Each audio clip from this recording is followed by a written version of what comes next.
Welcome Under the Moongate. I'm Erin Bagwell, a developing intuitive medium, awakening witch, and documentary filmmaker. I'm sharing what I'm learning about living from the dead with stories and interviews to inspire us to find the magic within.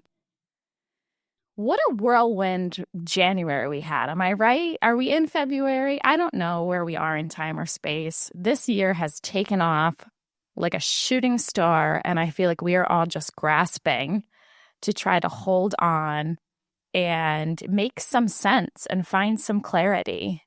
And I did a tarot spread for the year ahead with Atima Alui. And I love doing a tarot spread for the year ahead because it gives you the ebbs and flows of the year. You know, I think in our human minds, we want to go, go, go. We want every month to be a big month, but there's something so comforting about having her say, okay, February is your rest month. February is the month where we are breaking narratives apart and we are reflecting. And then March is when things are going to start to go up, up, up. And so if you haven't done your year ahead spread and you listen to this podcast, I would highly recommend booking it with Atima and figuring out what the different places and spaces are that your year is going to bring you. Because it's not all just aggressive energy of productivity. We have to build in those months of rest. And there's something so beautiful for seeing the forest instead of the trees, especially when we're under a lot of political stress and we're just feeling overwhelmed in general. So I know it's February, but you can do your year ahead at any time. It's a beautiful ceremony to do. I do them also. I will say that. And I've been doing a couple for clients and having a really lovely time seeing what the tarot explores and what comes through. Now, I have a couple of housekeeping notes before we dive into our episode today, because there is just so much going on, and there's been so much going on in the Under the Moongate world, and I'm so grateful for the platform on Substack to really explore and push the limits of media and do video content, do workshops, do Q&As. And so I just want to kind of put a pin in introducing the episode for 1 second, and if you will indulge me, I want to share some of the cool things that are happening on Substack. So if you become a paid subscriber, I'm going to start clipping together bonus episodes of things that me and my guests have talked about that didn't make it into the regular episode. But I'm also going to do these month ahead snapshots. Now, one of the things that I really have to be careful about is tuning into the collective energy of our culture. And what's great about that is that I can kind of understand where we are as a culture, like how we're feeling energetically. And there's a big opening happening right now, and there's a lot going on. And I feel really called every month to kind of set the table for us and create some intention, create a moment of pause and reflection before we dive into the month. Like, what do we need to know to have a beautiful month ahead?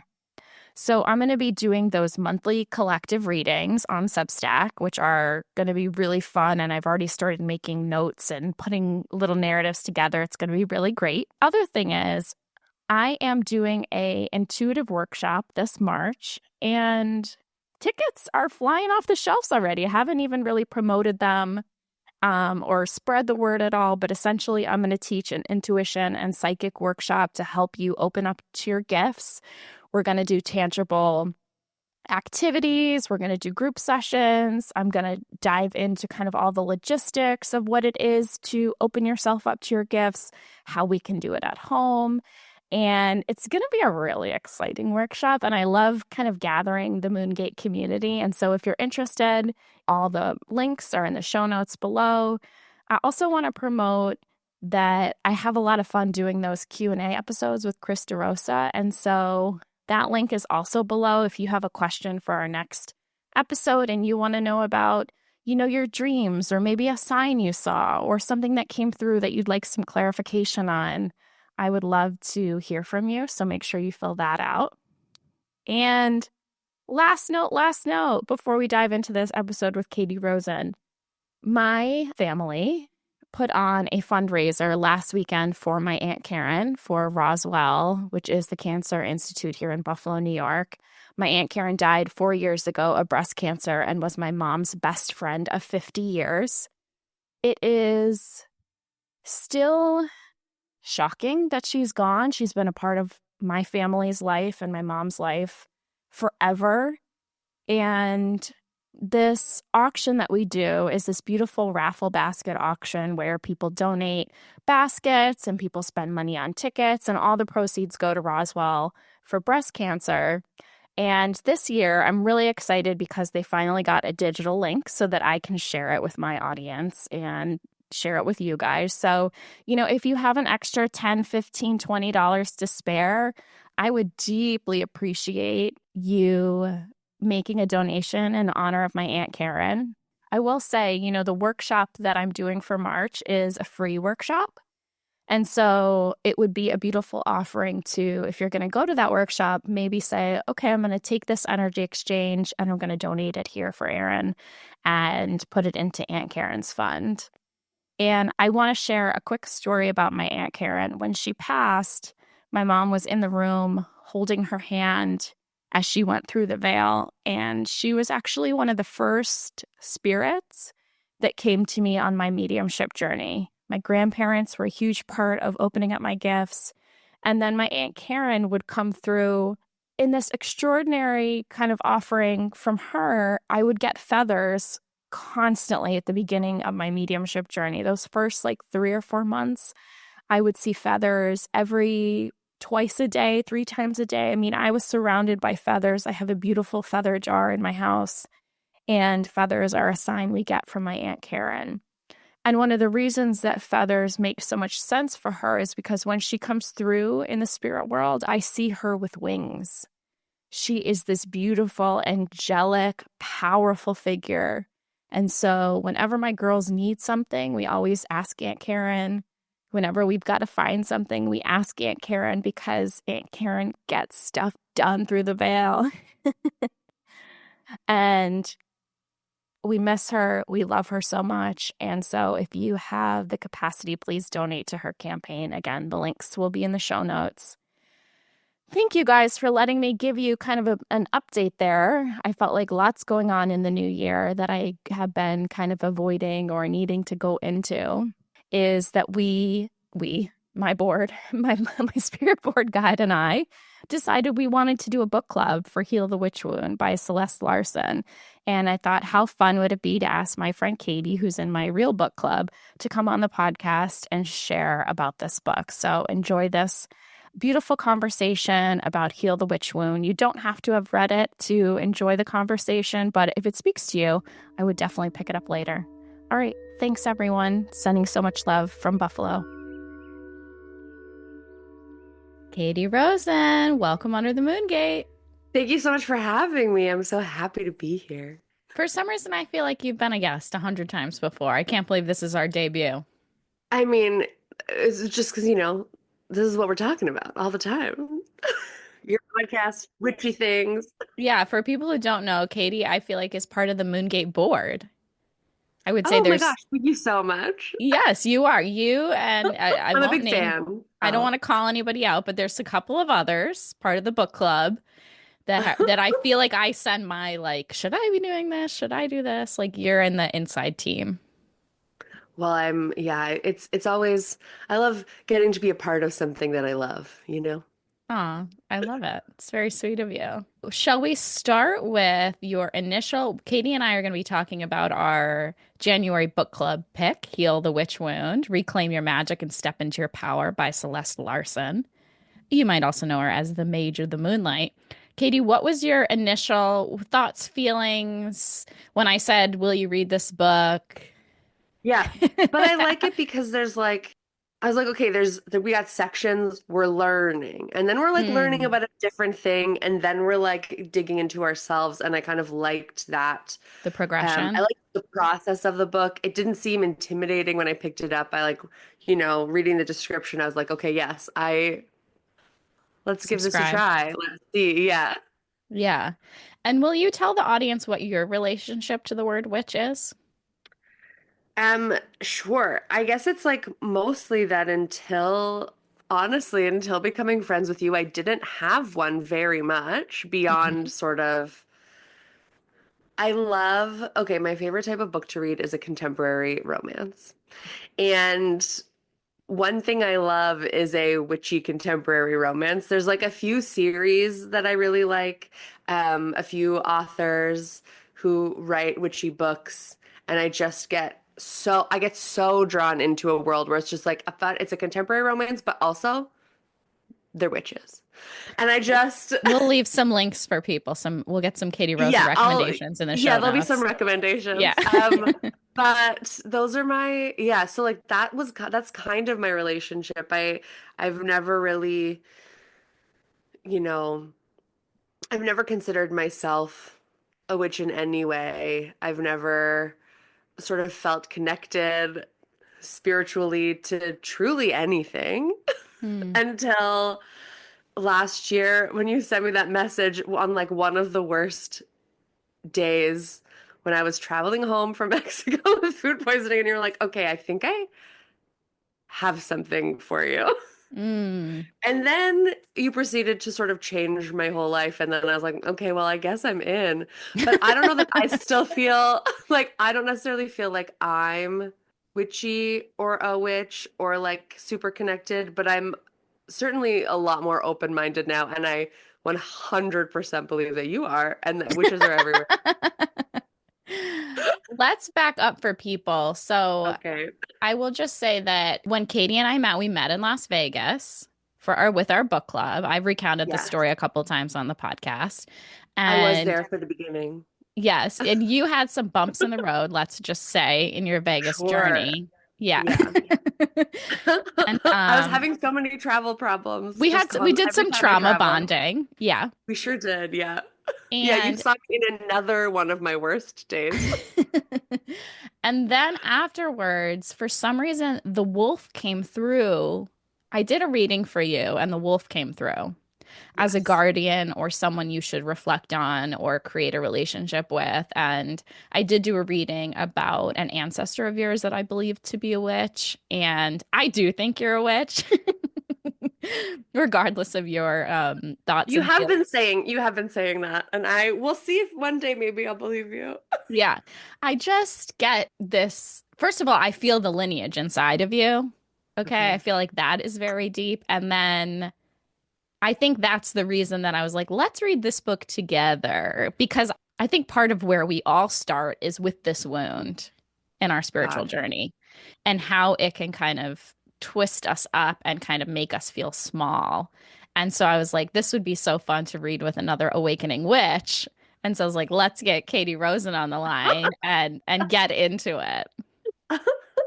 Well, I mean, I don't know that I'm there yet, but Hey, I did like the book. we're we're all on our, journeys and Yeah. our on our own paths. I will say for people, I'm going to read a little section to you if that's okay, Okay. Yes. that I think really kind of summarizes beautifully what this book is about. You were born to live a magical life. Deep within your soul, you know this. It is why you picked up this book. But there is another reason why you now hold this book in your hands. Because some part of you feels unsafe to fully embrace the magic that exists within and around you. This part of you carries an age old wound, the one that keeps you from claiming your magic, owning your power, and shining fearlessly in your truth. This is the witch wound. Had you heard of a witch wound before? Was this a new concept for you? What was your This relationship to kind of that word? this was like a fully new concept to me. And Hmm. like hearing this book title, that was the first time that I had ever heard of the concept of healing Yeah. the witch wound. Yeah.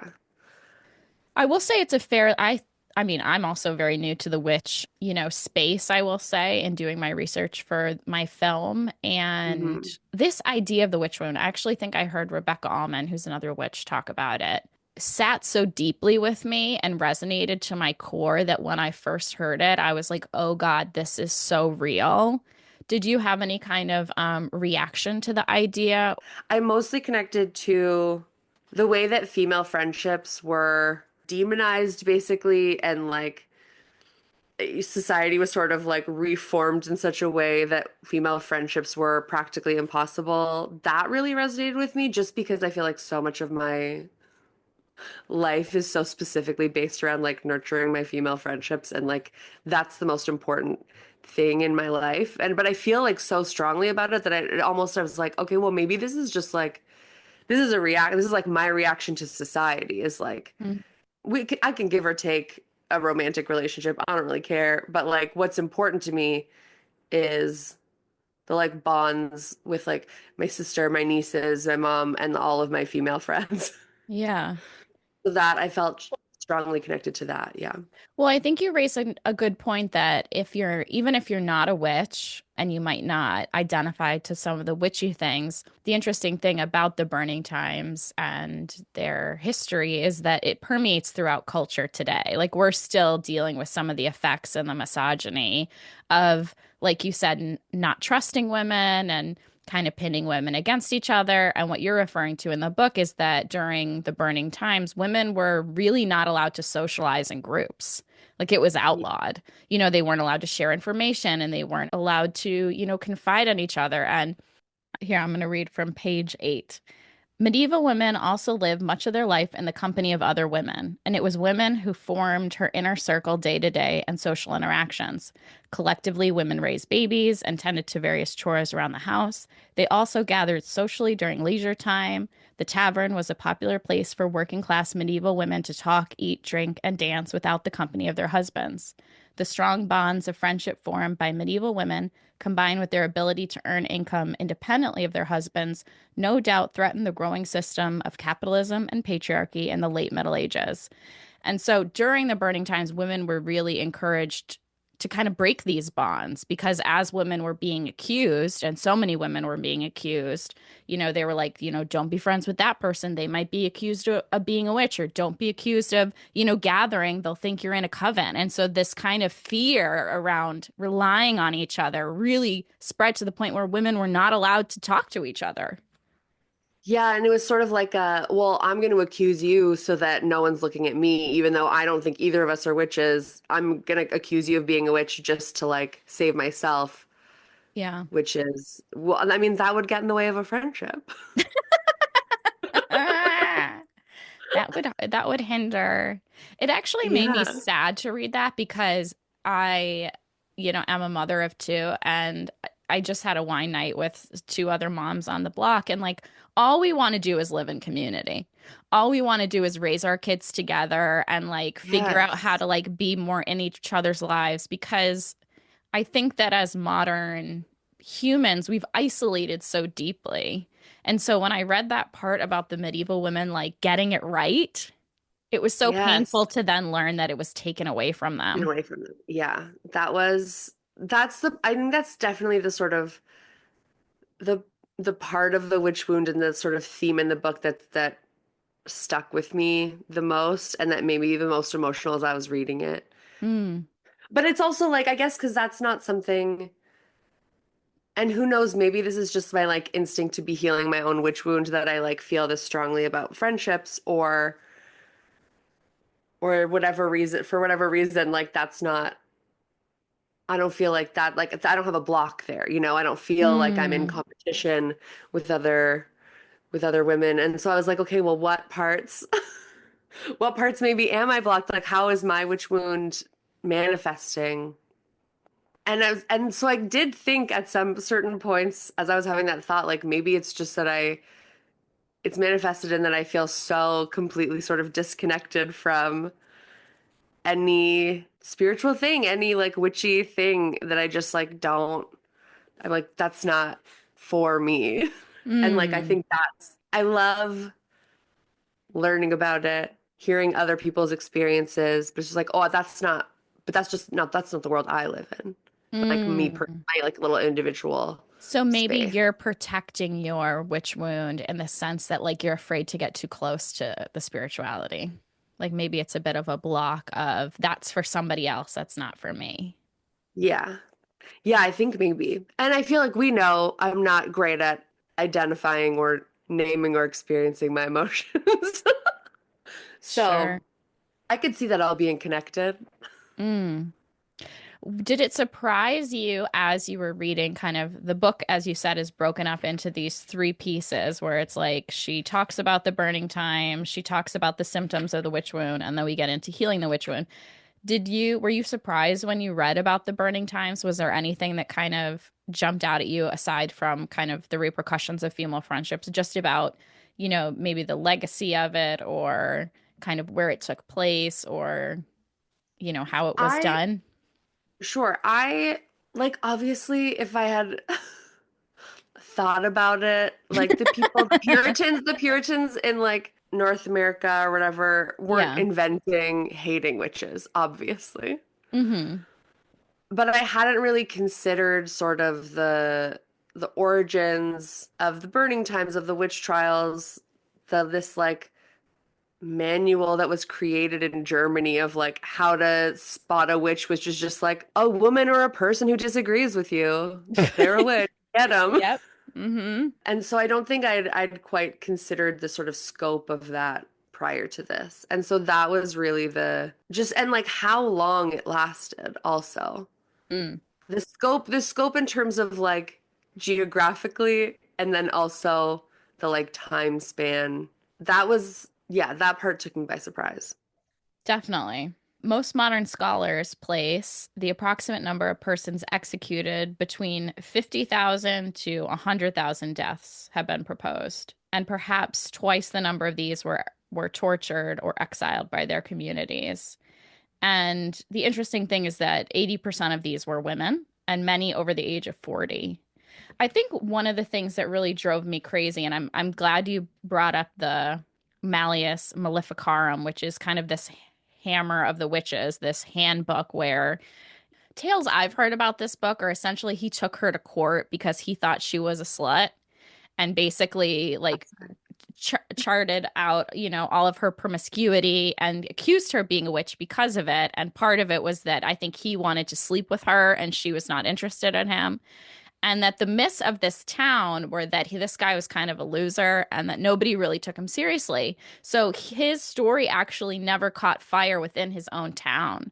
It was actually kind of shipped around to these more Puritan, as you said, places that were like kind of obsessed with the sexuality of women and wanting to tamper down Controlling women, on yeah. their independence, which I have a premonition that we're going to see this book again, that this book is going to be something that's going to resurface within our new political landscape and that we're going to start to continue this legacy of silencing women.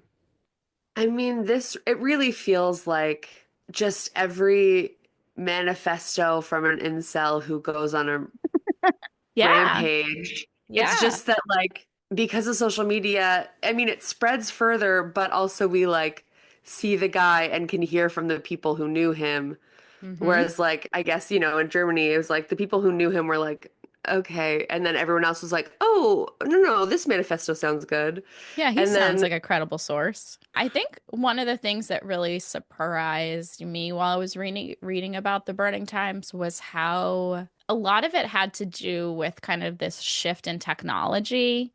And that, before we had doctors as we traditionally know them, we would go to these women in the woods who like were growing all the herbs and growing all the, had these apothecaries and were yeah. focused on healing communities. And And through the like shift of that, honestly, evidence-based work. That was like the actual lasting science was that herbology that these women were doing and the men coming in and being like, I think if I make you bleed a lot, you'll be good. Like based on what? Based on what? These yeah, were the original women in STEM. they were. And maybe that's how I identify. Yes, now we're getting somewhere. These were the original women in STEM. I mean, even And the like men were like, gross, listen to and the me instead, practice of actually. midwifery, I mean, birthing Yeah. babies, the Yeah. communities around that, the knowledge, so it's so fascinating that it's the kind of this like shift in power of who's kind of in control. But I love this idea that witches were the original women in STEM. Put it on a mug. I mean, maybe we have to. Why not? And I think it's important that we kind of dive into these whys. I guess for me, I can speak from my experience, like loosens up that tightness that I feel around the witch wound and the fear I feel because it's like, okay, we're knowing the facts, we're knowing the information, Yeah. and we're also knowing how devastating that these effects are. I mean, something I don't think that the book talks about, but I've know in my research is this affected 3 generations of families. So if your grandmother was called a witch, you were pretty much screwed until you had great great grandchildren. Like your town would not forget. And so these legacies were so long lasting and permeated cultures in such an extensive way. Yeah. It is fascinating how just the way of like generational trauma setting in. Mm, And that's basically, I mean, that's basically what the witch wound is generational trauma. yeah. And from like whether your ancestor was a witch who got burned or was just a woman alive in a time when she wasn't allowed to have a friend and had to, Or watched her turn best in her friend best burn. friend. Yeah, maybe she turned her in to save herself because she didn't know what else to do, or just was like gleefully accusing every other person around. All of that trauma is just like so set in. Yeah. Yeah. I have this on page 27 that Celeste wrote about the witch wound. She says, "This is the wound that makes us feel unsafe to proclaim our truths, to bodily live in our magic, to share our gifts to the world, and to trust the wisdom of our bodies. This is the wound that makes us doubt our powers, hide our true nature out of shame and guilt. This is the wound that makes us mistrust those around us, especially women, because our psyches remember a time when female friendships were threatening and unsafe." And I think you're really onto something that generational trauma, it trickles. It trickles in our bodies, but it trickles in the culture. It's interesting. Somebody sent me an article this week about how that extraordinary bishop that spoke out against Trump this week and that like social media is going around. They've already started accusing them of being a witch. And so, Oh, we have these narratives that kind of resurface, and it's like the easy thing to tackle against women. And they said the same thing about Kamala Harris. They said, she's a cat lady without children. She has a cackling laugh. It's like we're so primed to believe that these little archetypes of the witch are gonna like torture us and that there's something to be afraid of. And it keeps us all small. yeah. Every time someone tells me that I should not laugh so loud, Mm. I get a little bit angry. Because why shouldn't I laugh loud? That's a sound Yeah. of joy. Yeah, what are we here for if not to What laugh? what are we here for if not that? Mm. I'm curious how we felt about, I think my favorite part to read about the witch wound was Mhm. really about the healing because that's where I was like, we really got to get in there. Like that's what I was super excited to be like, teach me how to heal. Especially as someone who came out of the broom closet and, dealt with a lot of, I would say, and is still dealing with kind of how to share my identity with people publicly. Yeah. How did you feel about this section? Was there anything that kind of jumped out at you or got you excited? So I thought that the healing section was going to be the section where I felt the most emotional reading it. Mm, And it ended up not being that. It was the second section of learning about the symptoms of the witch wound that it actually that part took me the longest to read because I kept having sort of like thoughts triggered and then I would like lose my place in the book because something she had written would like immediately connect to it, and then those thoughts would leave me so fast. yeah, Um push I them love to away. send my emotions away. Get out of here. Get out of here. I really just enjoyed the healing section the most, I think, because it was like a lot of the things were just so like Practical? practical I and like completely agree. yeah, and like don't even necessarily feel like these are all things that I think are just good to do. A thousand Even if percent. you're not feeling like, oh, I have a specific witch wound I need to heal, like go be outside in nature, prioritize rest, practice Mm-hmm. gratitude. Like it was Yeah. all very like do some the somatic healing of like meditating and like feeling every part of your body. I'm like, oh, these are already things that I've been doing to like help with like chronic health issues. Like these are just sort of general healing practices that can be focused in this specific way, but are Mm. generally, I feel like so helpful that I already love. So I was like, great, I Yeah. love this. Was there one that stood out to you as like, this is, I'm going to highlight this one, or any of them that you actually did? The only things that I did really were just like every time she'd be like, and now meditate about this thing, I'd be like, okay. Those are the parts that really like just the internal like getting more in tune with your body. Obviously, it's very cold outside right now, so Mm. I wasn't going outside to put my bare feet on the frozen ground, but part in every chapter that was like, okay, now let's get in touch with ourselves. Mm. Let's tune into what's happening internally. Those were the parts that every time I was like, okay, I'm ready. That's amazing. I find it very hard to do like workbook exercises in books because I'm like, well, I'm reading right now. Like I have to keep reading, like I don't Yeah, allow also myself that. yeah, I don't allow myself really the mental space to take a break because usually I'm like, well, I want to keep reading because I'm reading. And that is maybe why it took me a while because I'd like pause and be like, okay, I'm gonna Mm. meditate. And it's like, well, and then I would forget to pick the book back up Yeah, of again because course. I just meditated. Well, that's good. It feels like you were taking it kind of piece by piece. I will say the only exercise that, not the only, but one of the exercises that I recall doing was I liked the part where she talks about being the hero of your own journey. Let me see if I can pull that part up. Oh, yeah. I think I just swept right by that part because because I sort of very specifically don't identify as the hero of my own journey, which is like a whole Really? other thing. Yeah. Well, who That's a is, discussion miss? for another day. Who's the hero of your journey then? Well, it's sort of more, okay, have you ever read the book The Fifth Business by Robertson Davies? I think it's maybe a specifically Canadian thing that, like, I don't know. I think it became a big book here and never made its way Okay. south of the border.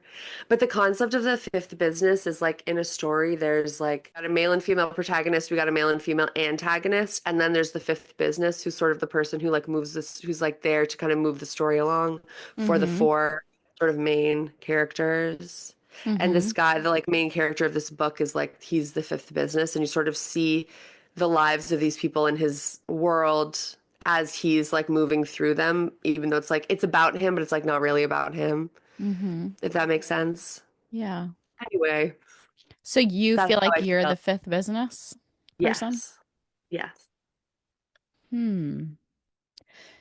I think the American part of my brain wants to cast judgment because it's like, well, of course you're the hero of your story. But I do think that that's an American concept to be like, to pull yourself up by your bootstraps and like be kind of so insulated in your own life. I just think that the similarities are stronger than Yeah. Canadians want to publicly admit. And I Mm. mean, Well, anyway, circling back. Yeah, circling circling back. back. And so when I'm like oh, you're the hero of your own story part, I was like, okay, not me. Mm. But I so I skimmed that one. I kind of want that to be your mantra for this year. No, my mantra is rested and ready to go. I know, but you can be a hero that's rested and ready to go. Okay, well, we'll see. I think that's something to reflect on. Just think Sure. about it. In the opposite way, the narcissistic Yes, part tell of my me. personality was like, yeah, I am the hero for I mean, I sure. honestly think that's the healthier way to be. Well, Celeste is saying it's okay. She writes, think about the hero from a book, movie, or TV show you love. Does this character live a charmed life with nothing bad ever happens to them? And do they never struggle to make the right decision? This is rarely the case. More likely, the reason this character is seen as the hero is because of the challenges they face. Self-doubt, fear, obstacles, failures are all part of the hero's journey. What separates a hero from other characters is not that they never have to suffer and fail, but rather that they never give up on what they believe in. And she had for this section a journal prompt that was like, what is your life at its most magical? Like if you are Yeah. fully embodied in no fear, in no wound, like what's the high version of yourself? And I did journal about it and it made me feel so electrifying to be in Wow. this place of and to also visualize it. Do you know what I mean? I was like, this is what Yeah. my house would look like. This is what the garden would look like. I could just feel myself there. Yeah. And it was so empowering to kind of almost validate that it's possible to kind of put the building blocks to get there in a sense. by kind of thinking about it, Yeah. visualizing about it first and claiming what you want in your mind. I thought for me that was really exciting to do. Yeah. Yeah. I can you share a little bit of what your magical life looked like? I do have this fantasy, I will say, of kind of being in this like wooded area and kind of Oh, living in a cottage. And amazing. I just watched Matilda last night, so I'm right on board. yeah, little cottage in a field of wildflowers surrounded by a A forest. thousand million percent. And so Yeah. in my mind, I was like, well, how do I turn my house into a little cottage? You know, like what is the Yeah. garden I need? What do I need to do to feel? Because I'm learning more and more that I'm very connected to earth energy and that Hmm. the garden and the plants are like really important to my spiritual life. So that do remember that ringing really true. And also just feeling embodied without fear. I will say I feel a lot of fear still. Have been burned in a past life. I had just had a conversation with my husband that's maybe I'll cut this out, but that I was like, if anyone were to come for me and say like she's a witch, let's get rid of her, you have Yeah. to tell them that you don't believe me, that you don't believe in me. You'd have to throw me under the bus to save the Right. kids. Like you'd have Yeah. to betray me. Yeah. And like these are conversations that happen in my house But you're where I feel them deeply as real threats and real experiences and so I think the journaling was allowing myself a place without fear and that was really powerful. that's really beautiful. Yeah, it was beautiful and I have been feeling more and more and working with my therapist more and more to try to embody more of that beautiful magical space without fear, but it's a big part of my story is this witch wound. That's why I'm so drawn to it, Yeah. and want to make this movie about it because I know that it has hindered and it is hindering my life and I got to get a handle on it. Yeah. I mean, right now you're just living in a very brave space. And I guess the goal is to like not have to be brave about it anymore because the Hmm. threat's gone.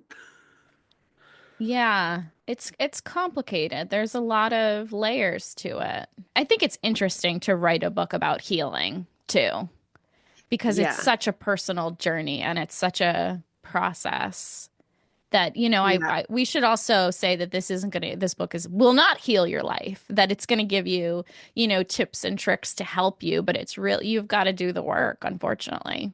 Yeah. And I did appreciate that throughout the healing section, she was like, try these things and also get a therapist if you can.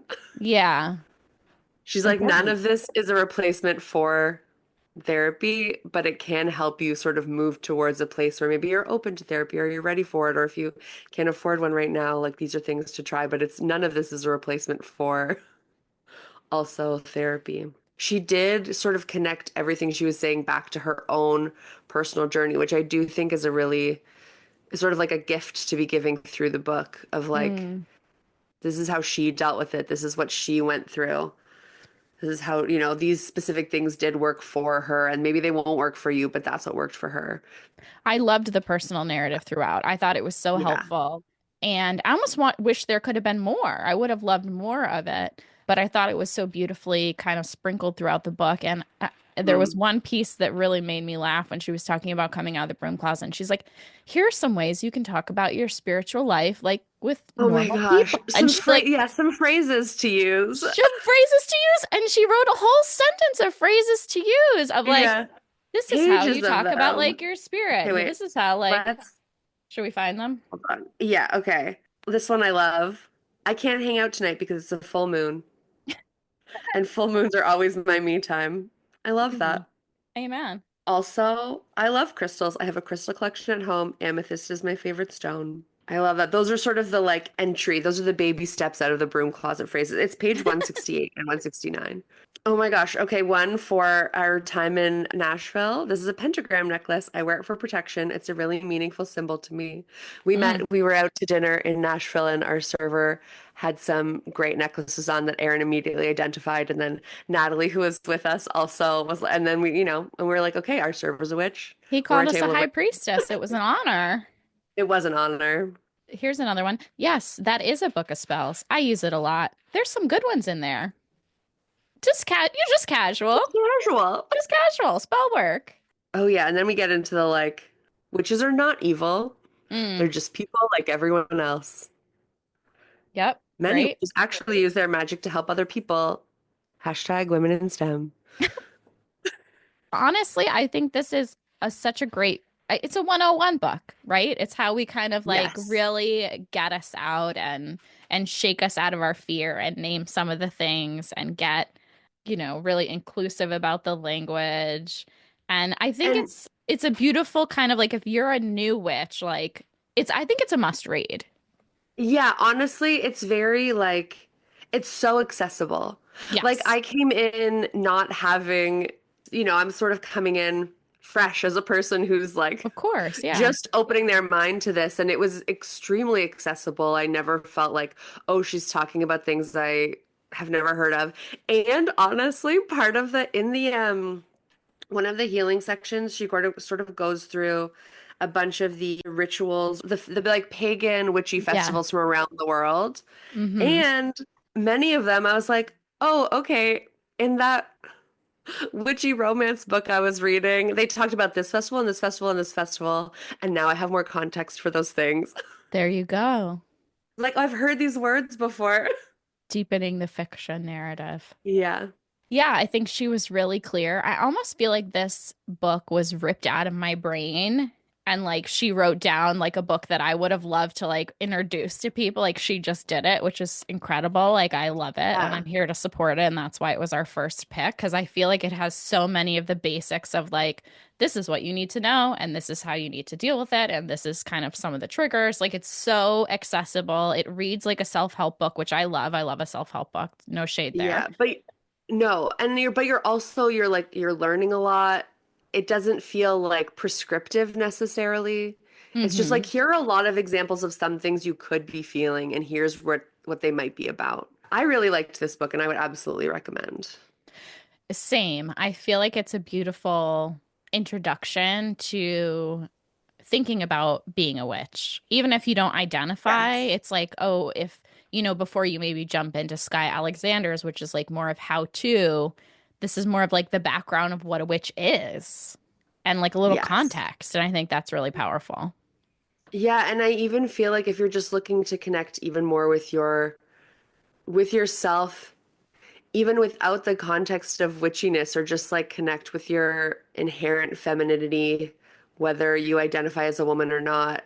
It's a good place to start, even for just that, for getting in touch with the divine feminine within Mhm. yourself. She writes this on page 180 at the end of the book. She says, "This is what it means to walk the path of the witch, to claim your birthright of magic, step into your power, and enchant your inner and outer worlds. In doing so, to heal the energy of this planet we call home. May you be divinely guided and protected on this path, however it leads you." Caitie Rosen, thank you so much for being here, for sharing your beautiful perspectives, your Canadian wisdom, your romance novel insights. We so appreciate you. And I'm so glad you dove into this book with me. I think it was a fun read, and I'm grateful for your time. Thank you for getting me to read this book and letting me come on your podcast, which I love. So, yeah, thank you so much.